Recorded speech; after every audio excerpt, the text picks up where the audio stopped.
अगर आप ट्रेडिंग करते हैं और आपके साथ ये हो चुका है कि एक लॉस के बाद दूसरा लॉस और फिर तीसरा लॉस और आप सोचते हो बस एक ट्रेड और सब रिकवर हो जाएगा, तो ये वीडियो आपके लिए है क्योंकि आज हम बात करने वाले हैं लूजिंग स्ट्रीक को कैसे स्टॉप किया जाता है। पहली बात तो ये कि ट्रेडिंग में लॉस होना नॉर्मल सी बात है, लेकिन प्रॉब्लम तब होती है जब लॉसेस बैक टू बैक आना स्टार्ट हो जाते हैं। इस फेस में ट्रेडर इमोशनली वीक हो जाता है, रूल ब्रेक करता है, रिवेंज ट्रेडिंग करता है, ओवर ट्रेडिंग करता है, जिसकी वजह से अकाउंट मजीद डैमेज होता है। इस वीडियो में मैं आपको कोई मोटिवेशन नहीं दूंगा, मैं आपको प्रैक्टिकल और रियल सोल्यूशन दूंगा जो step by step beginner friendly हो, जिससे आप अपनी लूजिंग स्ट्रीक को रोक सको और वापस नॉर्मल ट्रेडिंग स्टेटस में आ सको। नंबर एक, सबसे पहले यह समझना बहुत जरूरी है कि लूजिंग स्ट्रीक होती क्यों है। ज्यादातर केसेस में प्रॉब्लम स्ट्रेटजी नहीं होती, बल्कि प्रॉब्लम ट्रेडर खुद होता है। इस चीज को मिसाल के साथ समझो, आपने एक ट्रेड ली, लॉस हो गया, आपने दूसरी ट्रेड ली, लॉस हो गया। अब आपके पास दो ऑप्शन होते हैं, या तो अपनी ट्रेडिंग को रोक दो या ये सोचो कि मैंने अब ये रिकवर करना ही है।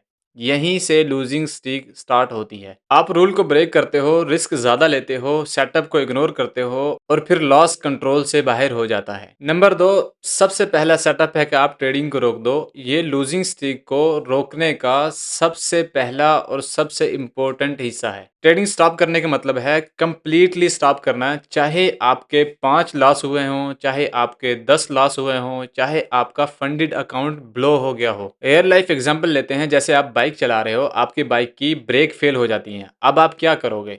मजीद रेस ज़्यादा करोगे या आप ब्रेक लगाने की या उसे रोकने की कोशिश करोगे? ऑब्वियसली आप रोकने की कोशिश करोगे। इसी तरीके से ट्रेडिंग में भी होता है। अगर खुद पर कंट्रोल नहीं है तो ब्रोकर ऐप डिलीट कर दो, ट्रेडिंग व्यू डिलीट कर दो, MT5 डिलीट कर दो। ये कोई वीकनेस नहीं है, ये एक डिसिप्लिन है। नंबर 3, दूसरा स्टेप है अपनी सोच को प्रोसेस करना। अब जब ट्रेडिंग रुक चुकी है तो आपका नेक्स्ट स्टेप है अपने ख्यालात को प्रोसेस करो। बहुत सारे ट्रेडर यहीं पे गलती करते हैं, वो कहते हैं चलो जो हो गया सो हो गया, लेकिन इस तरीके से लर्निंग नहीं होती। आपको बैठकर लिखना होगा, जर्नल उठाओ और उसमें लिखो कहाँ रूल ब्रेक हुआ, कहाँ रिस्क ज्यादा लिया, किस ट्रेड से ये सब काम स्टार्ट हुआ। मिसाल के तौर पर मान लो आप रोजाना एक ट्रेड पर 1% रिस्क लेते थे, लेकिन आपने एक दिन 2% रिस्क ले लिया और यहीं से आपकी प्रॉब्लम स्टार्ट हो गई। इस एक गलती को लिखो और इसे समझो। अब आपके जहन में ये बात आ रही होगी कि यहाँ पर लिखने का क्या फायदा होगा। जो चीज दिमाग के अंदर होती है वो क्लियर नहीं होती, जब आप लिखते हो तो क्लियरिटी आती है। नंबर 4, तीसरा स्टेप है रिस्क को छोटा करना। अब अगला स्टेप ये आता है कि आप अपने रिस्क को आर्जी तौर पर यानी वक्ती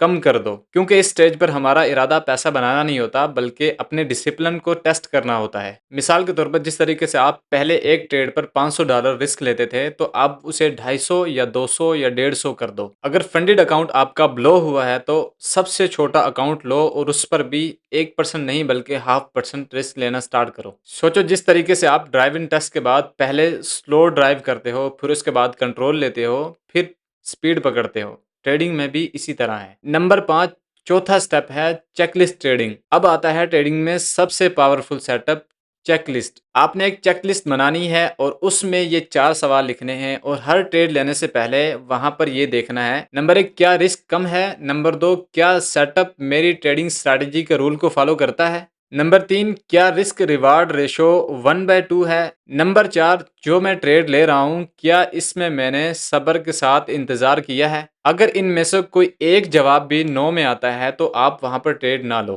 5 से 10 ट्रेड तक आप डिसिप्लिन को फॉलो करो, चाहे आपको उसमें लॉस हो रहा हो या प्रॉफिट हो रहा हो, क्योंकि यहाँ पर हमारा एम प्रॉफिट बनाना नहीं है, बल्कि डिसिप्लिन को प्रोसेस करना है। एक बात हमेशा याद रखो मेरे भाई, लूजिंग स्ट्राइक का सोल्यूशन ज्यादा ट्रेड नहीं होती, बल्कि बेहतर ट्रेडिंग होती है। हर सक्सेसफुल ट्रेडर इस फेज से जरूर गुजरता है।